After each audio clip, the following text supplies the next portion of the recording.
silol le walan kam pour banko dingol ke bondi la banko kan kate ke mbinano de wandi bankol ka mbinani ya mol fon la ke wura ye wuli ya fo mbe jamento do kutem mbulu jang silata mbulu jang harje soto nyata mbulu jang be wulla la nga findi ndatam futata dawda nga fango fentara je be wala ka wala ka na jama hani Gambia men ka ke mbinano to je e jama ka bana banda you know sa ko jama bor nan Casamance ñol ma fangol la you know wala yana ke mbinano to mol yaji bara bu ka ke masa kunna la ka facilité ni be mol ki la mol ka tom ka me they don't send their best this is the same thing mbinani ya mo bu ko regulate so ko ñu you know arab bankol ka men ya lon ko itel hani bi ini africa non la miral ñamu kelina ñi joy ya ko kula me yalan ko sondala hani ya hani motani bi o problème on la bi hani la gambi you know so ko la community ko ne ka sonkol traje ka ñu mu jongol te ka ñu mu fonkol di manda futu la ñoy wo ñokelen dol bi so arabol fana arab du fana bi ka ñu mu jongol te ñante joy yande la so kusi fal bi le janna mi safa ko okay ne mobile business or register regulation on le bi ni ya violate maybe loi sa da ke no je baro sla bankol kan amanke fanko mol malo mona be kerenje na banko dingol le tamade tata je problème on laté kanje ye dawda ma ni problème on le bi ye man toro je mol nyaay video je mol nyaay la complain on je mol nyaay you know drive soul ji janne men keda lovet ñolam I think that's her name ya try jene fo mol bon nan Lebanon ke sendi na Gambia because mu ne be batame ngono je fo fatu seka la malo men katara Facebook a tara makan siala je ada ni aya farman sa tafa wo problème la sabu you know be ñu sula banko la kam problème be la nga kanje ana rek activisor yo jaay so amanke ko tel malo mu ne kala na banko dungol kan ni dara ñim bankol ka ngalon so mna na maso kunda be kala modi me yalan ko be silo wala naka tambi mol nyaato ka fo ko ambe do ko ñino la na banko dungol ye ngara Saudi Arabia kara ke domestic servant saji domestic servant wala binani yaata do binani ya ni o mo sa jog basically joy yala ajube do mol kala binani to nyama Gambia andu ne wol be mo si kilo ngol na kulorol kelen ka kan kilo ngol bara jube kay ka may ka nyama ma fo be de bar do ko mela binani ka nyama ike bla do ko sifal men ibe wurle kan ibe do yala you know tante buluji yana mo sifa bondi ko Gambia ya sambe kay ngo ta sula du men yala ko mo fen ko wal man nyaara fere ni ya fa mo le amara you know musulme yala wote arabo la musulme ana musulme ya bal ya ma ke mo kendo musulme ko mo kendo fo mo fe ngali fo mo ko yolde fo arabo le fo Chinese ol ni ya musulme ya am do ko yanda am do nyawe kala mo kendo bare Italia mbi jere nyaabe fania fo la nyaabe sumol la nyaabe corrupt officiel la wol be ko musulme le fo islam ko yo so ni a fo dron ka dol fengay ke fo mo ko ha you know ni yeñu fo be islam no si lol le be la nje ko ni moko do ko ke nyanta mara la nyame so la government effectively be menke kan wala ka Gambia dingol mu tale ye wafi ko kalta do ko la band men laate kan jeta la hajiti je men yalla ko man toro ko ne be wosi la lolu mawol bon nan no je ke samana e ka fo be dol sambala ngate kembi nanol de in 24th century near my domestic servants well and there is just slavery. Neko slavery, maybe it will sound politically incorrect. Wala ko molre wo aba mulun jaw yalla mol nyako don neko ke sambay kata jo yalla je bari ko ta fenna je jo yakola kante buluje sambete buluje fengo fente buluje kata amna je ibe do ko kala me adiata e nyamen iba kala wala nyam na adiata e suto duta la wula ko wuli yenki hanate sakeno e dingol membe bulu de merewol in all several lar na suto ya joko nying maybe ala dai panyanta chin la so dawa ba ma wula wo ke bidete lokun la ya fo ko na dai pa chin atre dal do ko there's no hours tilikili ke so wala o tilikili mo fam ko ne be mo ne ke no la so dinya bo condition civil la je do ka fo ko me banko dingol sambala je ni aje fo mo bo kala masa kunna man opportunity create no pour banko dingol sa do ko ke no nyama jang America la political season si dai ko ma fo jobs wala masa kunna ñun do ko nangam la create ñun do ko nangam la create ñun do ko nangam la create amaka ko mol bebe do ko la masa kunna le bari policy la ta wala ko ye sar ye silol le wala pour banko be tamala nyame wo sila wala ko no dol nyaay opportunity ji ye business ol ya masa kunna la responsibility be mo ñinat create opportunities ye policy le da man yalla ko policy nyaabe opportunity create la na opportunity create wrong do be opportunity ni use la a fan so business or start no fana business or start ba jala mo do employ atata nata be mo wolde ye bunda yela molye ne woldu ndaje to isira yela business o stari fon bajalo ko ha tonya ne business o abe yirwano la jan bari sulata supply alla wala me marchandise sol sanna men bul sa ni taro marchandise sol sa be drive wala hayala men yalan ko lebiti ma ko leta o marchandise sol kamana ya samana ni wo drive na yela marchandise sol samana ibe mo le fana nyin la men yalan ko maybe be ma ko la pour que la bagage sol waf ana avec la molti me avec les bulum binda no te ita fon la je aka je fite janni business obe yalla ni business so da je fite ya to ko ya senande e fana be o hayala na be dula to ye mire fon fe ko ha nga nañi business oto jam parce que sumol binana ja ye security high so to law do ko kilo afale mo sabo mo nan ye do ko di wol masakunda so kon na foko okay 3 opportunities were created because of this policy that we did government ka do ko create wala ñam ika opportunity la yele bundal yele moli so to men to daje woke mol fang bulu fang la ferolti be do ko kala no ñame ne mol do ko yirwa rafa nan kala fi ñina la nga modol saban kanna men yalan ko be kala ma ko la pour na do ko la yirwaña e ka jale men xane ka tara ñun damar wa fol la hotel bundal tan wod la te do ko sa mana wala sanaw do ko ko mbe subu wa fol la wala mbe you know mburo ni ama ñambe ñebe wa fol la ni mol la damaro kala palato ka janne client do binane to yo palato ku o fana kala fen ni so doje. It's something simple like that. Manke ni ko do ko otro molbe factory yo lola no. These small businesses. E kado jabe siri njadabe wa fola korla bundala jadabe you know wa fela molia de no be sira dala jadabe bol ko. Na tay fen so fen di wodi no so be la ko do kala nyame wo is another issue. But government bu ko wol opportunity fa le create. So the job number 1 create opportunities. What opportunity what policy decision all. But near you be Gambia tell what policies are we talking about? The Kadia mum policy sifala, government mum policy sifala land in Kadia mum la kuwa. Every day, ni be la Gambia vehicle policy la. Nkataranyo sabala wal. O vehicle policy ni muna kana fuel policy. Ni wo fuel policy wada jen katara diam la muna travel policy pa diam. Ni wo bada jen katara muna remuneration. Ha ni jojo retire nyante jola jelal, ni jojo be jojala nyante jola jelal. You know? National Assembly member for ni retire nyante la salary talala wasifa. That's it. Ila allowance. What policy tal katra wo debate da mal National Assembly. Ni nata land allocation, land policy. Iba dila jumale ko sur la dame. Fo ka si ke mira ni ajo fon bula la news kono abuko nature sa me yalon ko. Ya landi jele ko pour banko la wulol be tinyakane. Ala nga ñin dol bula ja. Isa na wulol be no ñemen dol sa traje da fa mon français balu la soro yi. Banjul declaration yo be la ndi. Bari telbe silam na fo ye mira ka fambe o di reserve la because de no nyanta fer la soro. Ye banko dula keno be wa fi kene man soro la ko rek. So why would that even be a policy consideration? Nobody should even ever propose that.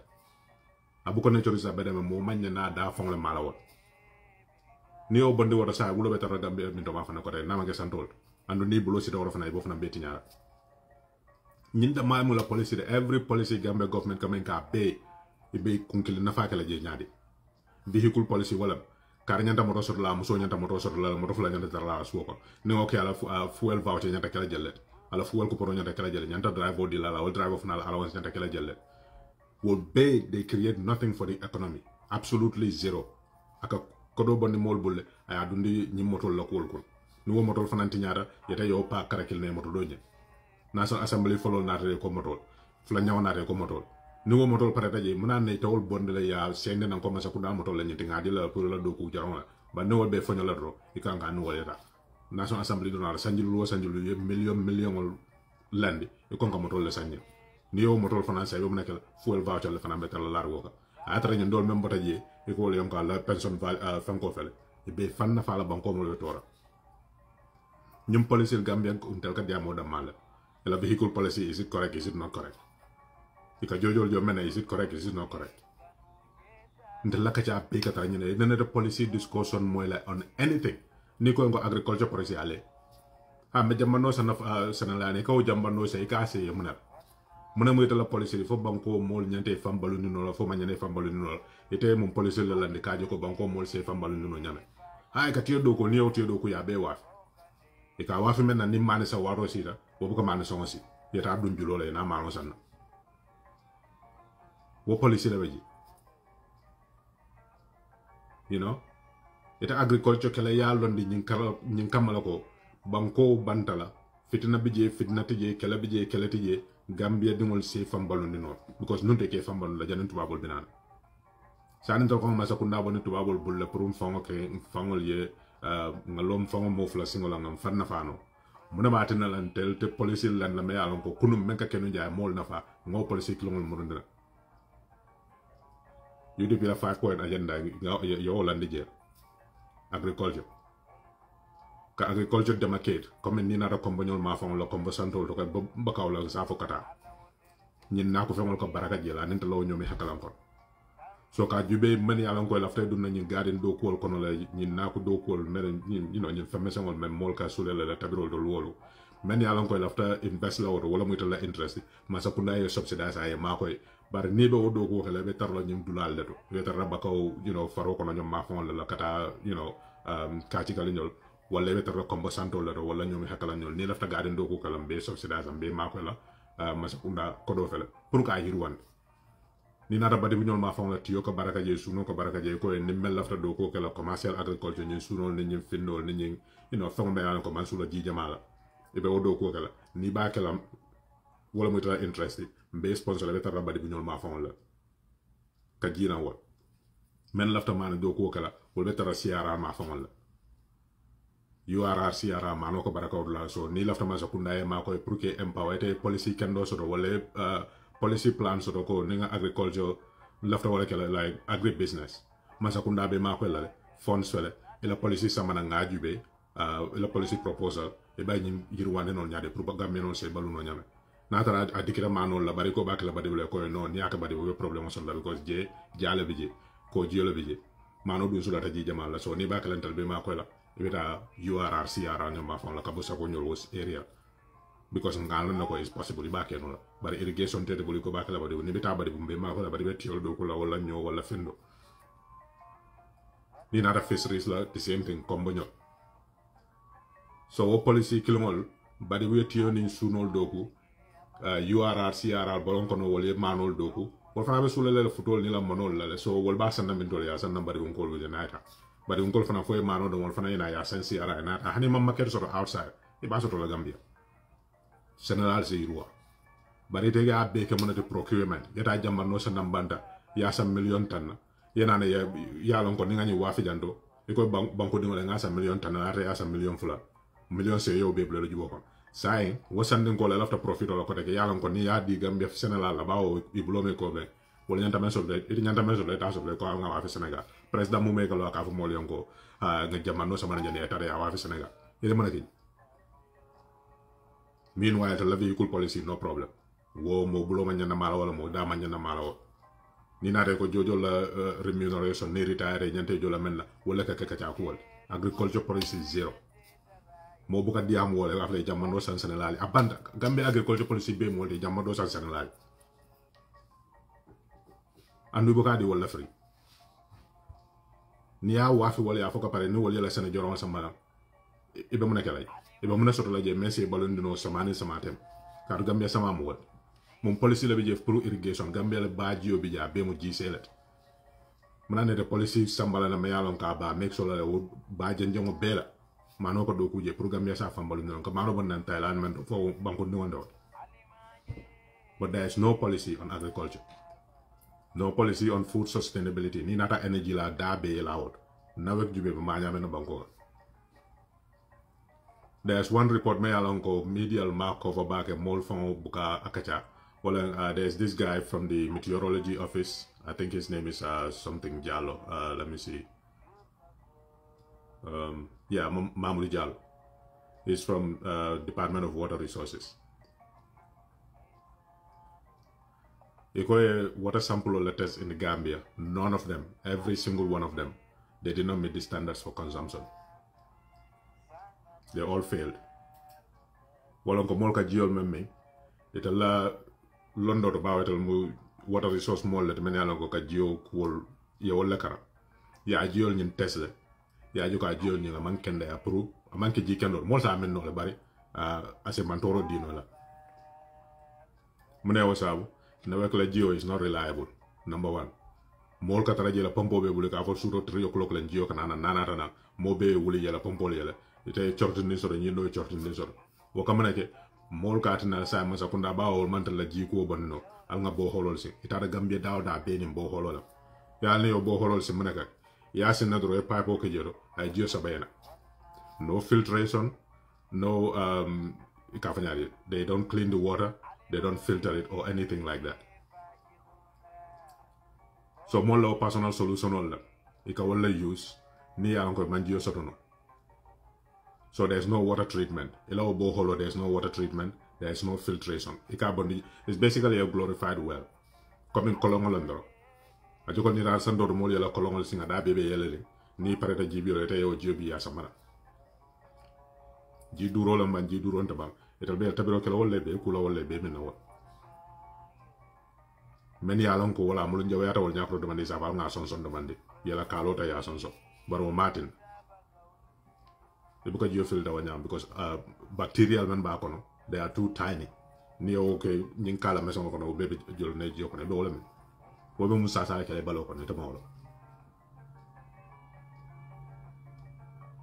jio men ka bore ji ken dole so sal yo mutono ala se ku no ala la senyar ne ya juwe nyaala te defa njela ko bar ni ma jio nyin treat because anon ku dole ka jahas mol ka nyin fertilizer men jamandol yike be kelo kun ko ni samana raw be ko ay jiwo be kata jiwo la kono do mol la ka mol be je nyaade amanke ko be kata la kel no ya treat sewage treatment no wo be mana ne sama jida ka no be o fana jindi dum wo be kata men dole kata to the water table. So basically it membe de bulu fo kombalam bang fo min dolem men yake la gadi no the fine no problem bawo fi famal wol their roots are natural filtration mechanism. So now we failure 100% it leads to water crisis in the country. Why? Because more be al no we cannot rely on nawek alangam fansung boholol sing niyo boholol sing kolongolam dro ita ko jiolami memba ko no malo wo be mo nekay balo ko no overtime imalo the same thing now kurang mang tararak le nga generator sa yo generator sa budu all those fumes are coming in the normal by inhale le defana by inhale. Why? Because there's a failed government policy in the sile ye moy ye si ko nga banko mol ni kacha men energy crisis solve la nyaade men jiku crisis ma solve la nyaade no national assembly tara je wate padiyam ko la allowance ko la state house nanta jël la soto la motol ñanta kar ñanta moto jël la soto la permanent secretary ñanta moto so fa ma ñana soto la direct lo ñanta wol doro. So then Department of Water Resources Canada me an ko ma sakunda fam la bundale me ka fa ko Gambia Geo is not fit. They did not pass the test. National Assembly te command le samana ko ko alnana men be sir nje ka fa bo holo bental bulle fine yeah you just soto la but how reliable is that? What happened to tourism ka to wale no ko you know bottled water sam because Banjul Bell. Maybe that's the problem. The water is not properly treated. Because no way I'm enjoying it, you know, upset stomach. That's the experience. I'll get my experience more than that. Well, I need to avoid that in the water bottle because that's more reliable. So the bella bank of from Gajobe from Joy because you can also run. But it doesn't come as a kunam will be kukaja. Nibedi amle ka from you know, like Bissela Doko, like Cosilman Doko, Kado. Because people access their resources. Cardinal Kodo ke balon kono like a mano do kujele, banko mo jamabe siren kombalo mano nyenda transport la nananko. A manjari moy bonam biri nam balon kono ko kana jaralo banjul. A manjari moy bonam biri mbiri kame ko kana wafro la banjul. Ni local government sol empower ko nyante empower la nyame. Brika manalo dandang satel wol sela marché ni ngosoto no kala wafir ni wol ka dabanto mol yala fen soto ji fo ñu fanan the same thing yedun kiyan the same yedun jara the same amanjari mol ye motol ta ka wuli every day driving for hours yo pass jamal jole ko dam la ka marché do pour sela fen ngo wafir do ngo soto na ese transportara na be mol ti tel priority ti je comme du lay ñi ñadron kar le ñi ke bara be monati procurement ni yo okay tel bela kickback sol men soto yo soto la jubol fandi wala ina tay nice hani wasul do ko how reliable is the transport system Gambia public transport legi that's the number one problem public transport we are in the 21st century ku jama bi ja manjari fam moye wuli yeta yo ko kata wa jara de se tara sire nyana hanina motola license ni nyanta renewal amanjari ngata la computer ko non ron tap ya kinya do ku la ka wol da handi la do ko sonande bula ita fana da handi tanina but the telecommunication is completely unreliable what time on the tourism num tubawol ka fanya ko Gambian call nintara hani in tourist market English is very nice, they speak very good English, we understand them easier. This is not racist or anything, but they call jama many uncle to abdu near customer service call jama. It depends on your line of business. A customer service call wala menka tara telephone or ni isura business or a jama be in India no lakadiam manam because the call center is in India, mainly because they speak English, which is the global language for commerce. The labor there is cheaper. The telecommunication infrastructure Pruka maintain is cheaper. You don't have to pay too much. The office buildings that you need is not as expensive. So Kela Nyimbe outsource Waldo to India. This is much closer to the UK. We understand you guys better. Call centers over here, it will be very reliable, very good. Because you understand, even now you can see, like you understand them pretty well. We have an accent, yes, but it's easy to understand. So near telecommunication infrastructure, yeah, they don't know correct. And that relies on internet a lot. The internet is also stable. Imagine how many jobs they can create. In World Trade Fair or anywhere, yeah, negotiate co, and not local center Logambi. We have reliable electricity. We have a very good fiber optic connection. Telecommunication is completely reliable. You set up your computers and your phone line. Anybody that calls, wherever they call from, you pick up the phone and you help them. Product knowledge. That's all you need. Employ. Those companies usually need a call center on one shift. You have over 500 people. It's not labor intensive. You just know the product. But telecommunication is unreliable. You know, there are shares in that. Internet is unreliable. Nobody can. Gameno jelam kalafini la mole diam ye ikafnali megabytes. A megabytes ya kelafam kono. WhatsApp call kilim fulasaba. Your video killing senior wrong. Abebat. The most expensive telecommunication. What policy does the government have? Ati. Gameno comment your internet access la. Fong me yalong fong ka se dindungol mako no. Government library set up me along computer yetra ye didn't know that they access information on the web because I don't have that all. It love the subject was subject like yeah informational access. YouTube tutorials and all that government policy, every school needs to have that library and internet access. But now you do what computer betinyal, there's no reliable internet. What is the government doing? Purkok school subsidized every year from September until May or June new school all Allah internet access code of I'll didn't know I'll make sure informational access. A baker a bookstore the other man. Hano be caring to Gamino me along go banta ka teaching it. Well, I try no le fana yela YouTube channel there. You can cool explain ka teacher mark many along go Gambia near collaborate. But there's no policy on that. The future of the country. You can know like prepare to be able to read and write. There is no trade. You get currently any skills. Wala ka na nindi no tara fo if tara tembo re nyanda do ko kel dame ka fo ngo hambe Saudi government lay contract pour domestic workers. They don't care any tara what will happen to you. What kind of country are we building? But never wala ko la you dipin ko teng but ko teng fenkateng adunta jana until we don't pay attention to any of this. So we're just digging a hole and keep going in. All it takes is a sound policy agenda, land, and then the rule of law. That is the easiest approach. Enforce the rule of law. Go nyinam luwalti banko mo lafta nyinala luwal infel. Mayati nyang prosecute. All policies are based on the law. Niaje malafin yeke. This is our policy. Niyo tinya ro ye luwalti nya ye prosecute. Aband. Mo bebe regular science. Wala bija. There is no magic to it.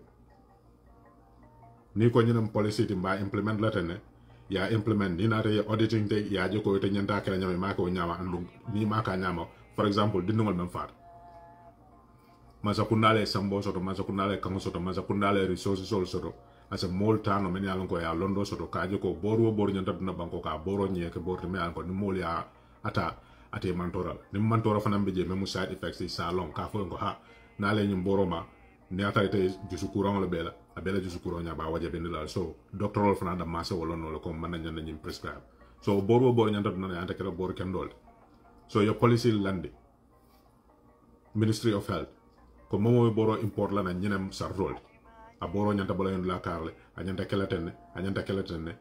kelatenne nyinlam sarrol ti ni be boro import la na ka sanna banta bawantal bu ka doku nana tanam fana ntel masakunda da fana ba kisi kisa ka je ko ay na sartol ani la ani tata bul kele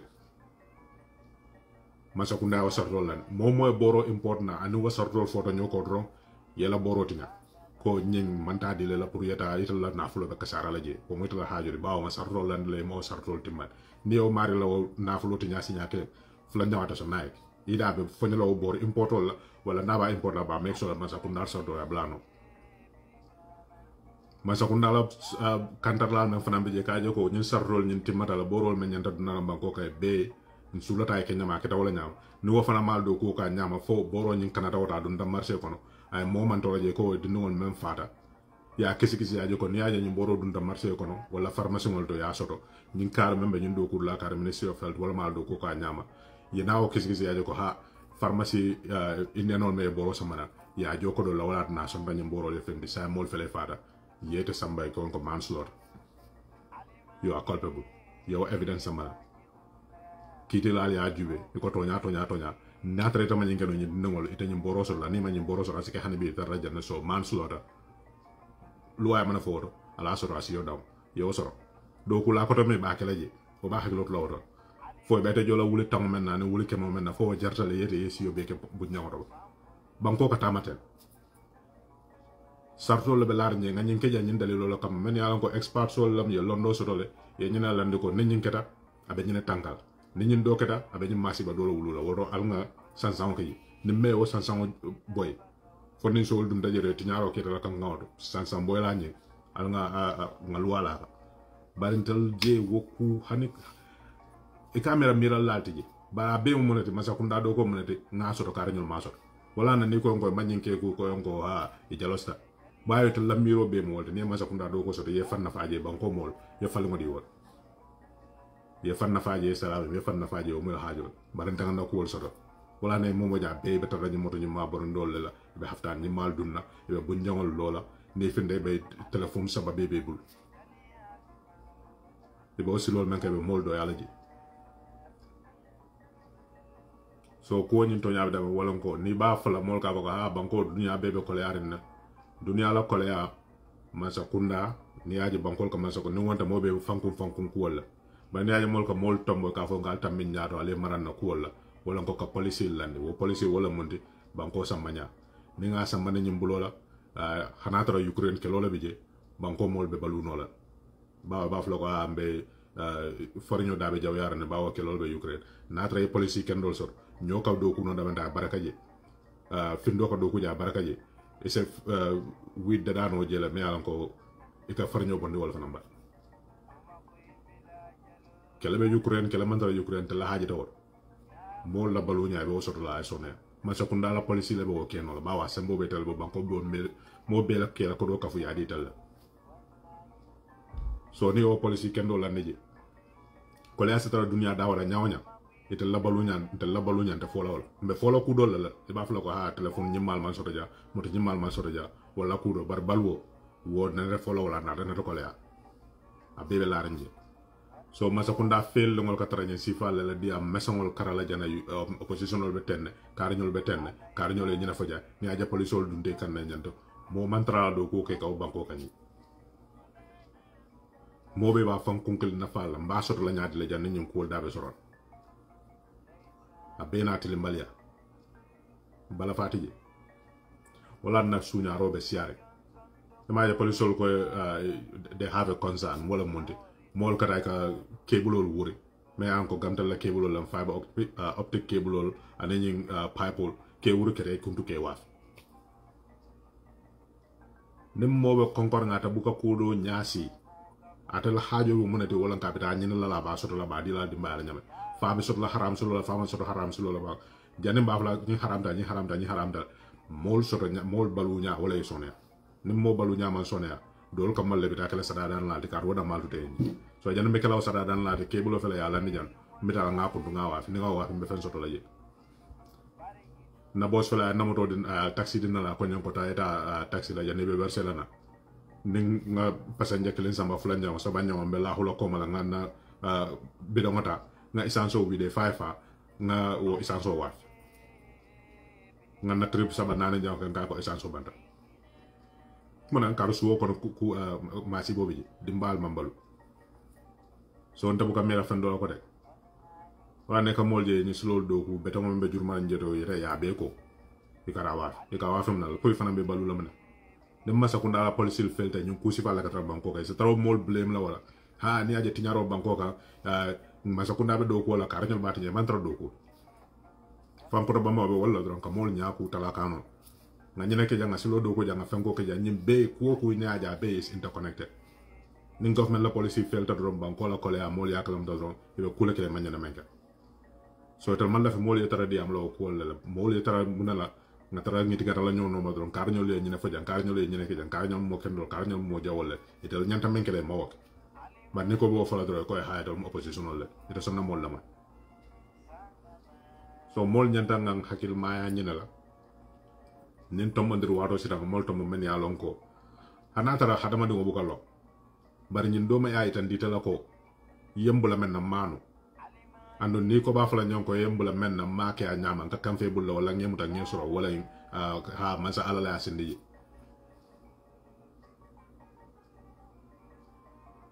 you know mo men nata ya ko ni entom mo men nekele ya nit ñi ni wol ko na man ko kilen ki kan ko ha yalla haydi men ne mo ya way ha mo bu ko masoda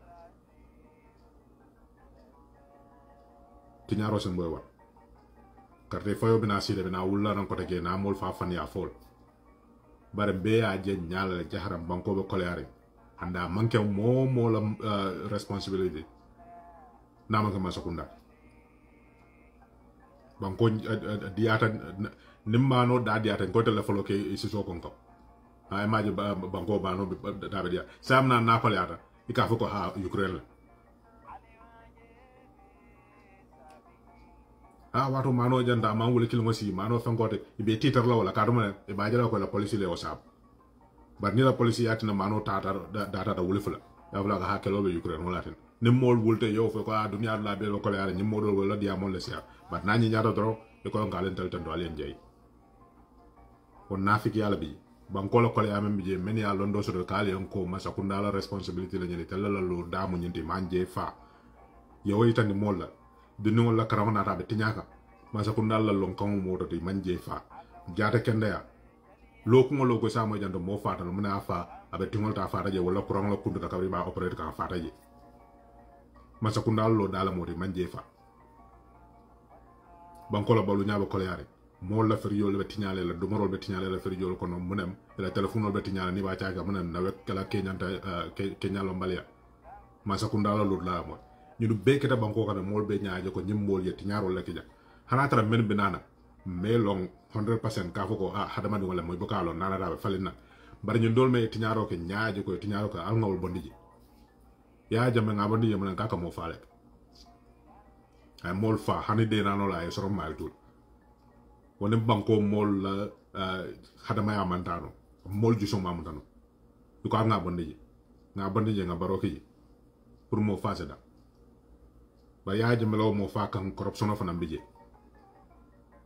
ani maral jaw barona tan folo am mo fa na ka mol la furel wala ka savoke ko ko am mo fa folo wala mondi ba ya jelo ko ha jang joyela bija mol man la fi mo fa wala ne yaaje ma bonni ja corruption mo bije o mu ku flan nyawal ni ko mo fa corruption so mo fa mol e nyaalo wala kay ko nga yaaje bonni nga bonni sa nata na ba hakilo la woldo wo corruption oni aba fankela ko mantra corruption ke gan bara tarra ke kan baro mo fata da ke lor bawo mol ya woto yi kan ñu muntal tanol yo woto joyel ni futa da jam do masibo afana ba woto joyela sa nata na mo fa ke sa wo da bota na ko kono corruption obi jabe sembo be warare tinyaro bi ja sembo be warare ni ngata bonde je ko doyon ko nyina na baro bonde je no fana na ba hakilo to lawto bam ko ka yiru waten sa mo fata je corruption o talata sa mo na tuta je na institutional law e correct nyin ko wol bestano nyolle ke kilendi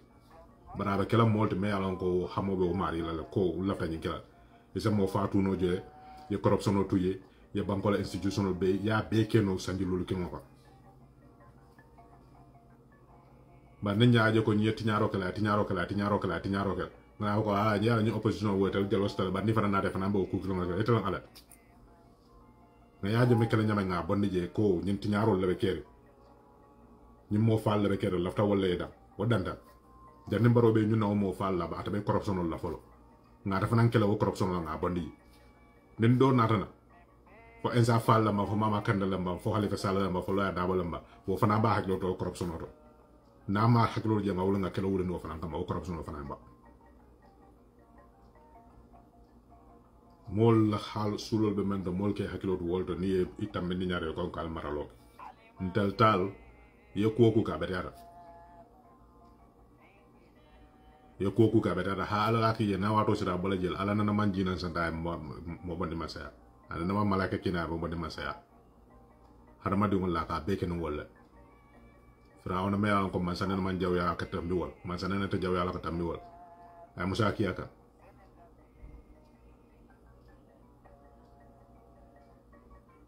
so many yalan ko man politico understand so kon na bi politico ital nyantare kana mol ning ala fay ñokam wala mol ñewundi islam dino la atra mam mem fo ital bolo ital la interest da makama e ka mol kawandi wasifa la man sa me e ka fo karu mansal fo nin tala bi maso ma kilinner bawo ñenu cartel kesin kana mol kan ye lahid naal yan karafañu nam bañu nek laal sa ye karafo la hané ku kilin ne o tinya ko ne lahido tinya so lahidi tinya la ñanta kelo wo kala ñaadi may la lahido tinya anata ye lahido foka pare wajji ko kam may ku sike ya di ala membe tabul wala la sambot ay wala lahido tinya eda ñandam na kelo ñun ku wol mu ku simple lu ngal mo kana mo hakilo su ñaawal ku bu ka ke ñun dunya ko na may alon ko a fota ala ko para ko be sababu la so ntalla mo sababu te ntal mol yalan ko talam gambe dingol te kango ben talla bulu sambo ben talla bulu ntalla mo sababu te ka je ko nsulara men la ani yalla hidi men la yewata man ni ma ke ngawuli ka ma fo ngale ma faal mak na ñi ni wato ci da ko tek mbal bonde la je mar janu woni ni wato ka si fo mol ya fo mo ne tiñata mo ne man tiña sa ni mo be ko ngasi ngam bultan ne fulo la ñaw ka ngasi fo carte fay waro ci na sida sa membe keri mo be yo mute kono kon ni wo kam fata da fa waje tan ko ko masi wo lu banko so al na badu ngol yakka nga tan dila ni ko he banko ko lear ñana fo adam baro he ndara lepp tano tata adam baro di no la kara model exam adam baro a be matel na police kendol la nije ko ñanta tala ñama bi ta ñama mais tiñaro ke ya fa ko tiñaro la ke jando evidence fel new york fele la meyo men ka be sire iba sama kan kidio mo mantara luwa sando nin ko keda kuriya kono mol ma kalam dawe ma bore fine wo mo man kuno bar men tata fa langan mata mo be nyaba sa ko te presidento ma jamano sam fengole ya be sama senegal men ya sama senegal wolle so that is the problem. Gambia, the policy, there is no policy. The only policies we talk about is expenditure, nothing about how to make money for the country or how to better the life of the people. It's as simple as that. It is the most shameful act when a government decides, "Go, we're going to send people to Saudi Arabia or to some Gulf countries to be domestic servants," in a country where such things are not regulated. When you already have people in those countries who are crying foul based on the treatment that they receive, to send them back, and the government is not able to do that. As soon as they land there, they seize their passports. You cannot travel without your document. You become a property of that person that you're working for. No working hours, no working conditions. You do whatever they want you to do. If that is not slavery, what it is? Well, I mean, what is it? If people go based on their own, conviction, I cannot make it in this country. Everything is hard. I'm just going to go out, and whatever I find, I'm going to, you know, settle for that. That's on them. But even then, when they run into problems, it's the government's responsibility. All these damn embassies around the whole world, what are they doing for Gambians? We see them on social media every day, crying about the abuse that they are facing. Who are they engaging in those countries to make sure those people's situation is alleviated? But on top of that, you are sending people down there. It's understandable. Okay, Saudi Arabia wants to build a multi-million-dollar, you know, new city somewhere, and they're in need of construction workers. And they solicit that. Fine. Maybe that's something you can understand. Okay, when the project is complete, those people will come back home. Send young people there. Or don't send them, but open up the applications, and if they apply, let them go. But you don't facilitate something as simple as recruiting domestic servants. Oh, we need slaves. Yeah, we got slaves. That's why African Americans don't like Africans. Say, oh, they sold us into slavery. There's some truth to it. But if we look at it now, this is modern day slavery. And it's being facilitated by people in authority in our own countries. If you're going to give people jobs, leave them alone. Don't facilitate their travel to places where they're going to be abused. But all that is because of the failures of policies. No concrete policy on agriculture to make sure we are food self-sufficient. Surplus is what you sell to make income. If you're food self-sufficient, you don't need to worry about your import cover. Everything will be there that you need, except, you know, things that cannot be manufactured or grown in your country. But you always worry about this import cover, when the River Gambia is completely 100% underutilized. You're encouraging people to grow peanuts that are going to compete against other crops from better equipped countries, so the farmers cannot sell their crops. Why don't you redirect them to go and grow something that the people will consume in the country? 100% failure. So anything that is wrong in that country, put it at the feet of the government. If they have the right policies in place, things will go the way they are supposed to go. But there's no policy. The only thing you will hear them talk about at the National Assembly, pay attention from now on. It's all about their allowances. It's all about their vehicle policy. It's all about nonsense stuff. So this is how we communicate to people. Just like here, they're always, you know, bragging about, oh, you know, the economy, election time. We created 800,000 jobs in July. We created 600,000 jobs in June. We anticipate to create 100,000 jobs in December. That is how they get people's votes. Because people want an avenue where they can make a decent living, to be dignified people. They don't need the government to give them handouts. So when the government fails in that capacity, because their policies are not conducive to opening up a business, even if you want to open a business, directly, you cannot rely on the electricity. You want to open a business, you don't have stable water supply. You go to offices to get the documents that you need. What should take you 2 hours will take you 2 months. Everything is completely non-functional. And because of that, people are frustrated. They shut down their business. What did they do to that guy who owned the pharmacy? Frustrating you at every corner. And then the same people turn around and say, Gambians need to come and invest in the country. You put these kinds of legislation on Gambians that are so strict that they're frustrated out of business. And then when it comes to non-Gambians, you lax because they give you kickbacks. They give you something on the side. People who have no regard for our citizens. That Baji guy will have all the regard for the Gambians because those are his people. Whatever medicine he will bring in the country will be good medicine. Or at least the best of what he can secure. But you get these Indians who give you kickbacks. They don't care. They just want to sell their product. So they will get it from anywhere. As long as there's no government regulation, they will do whatever they want to do. So they frustrate people and then turn around and say, oh, Gambians are lazy. Gambians don't want to do this. They don't want to do that. They just want to criticize. Let us refuse to be distracted and focus on the issues that matter to the Gambian people and let them know where the problem lies. The people know enough to know that I need to vote for my own interest. Everybody votes for their interest. Let us make sure that interest is not just region and tribe, but their pockets. If you have a government in place that is going to encourage the growing of food crops in the country and create a market available for them across the country, and then you tell them the prospect of it, it will sound good enough to them. And it's something that they will embrace. If we focus on nothing else, let us focus 100% on agriculture. The war in Ukraine, the COVID pandemic has taught us that you cannot rely on other people for your food. But since that time to now, when was it, 2020 to now, what policy is there to make sure the Gambia grows its own food? Anyway, time that I'll be attending Algeria for next weekend, inshallah. Bye bye.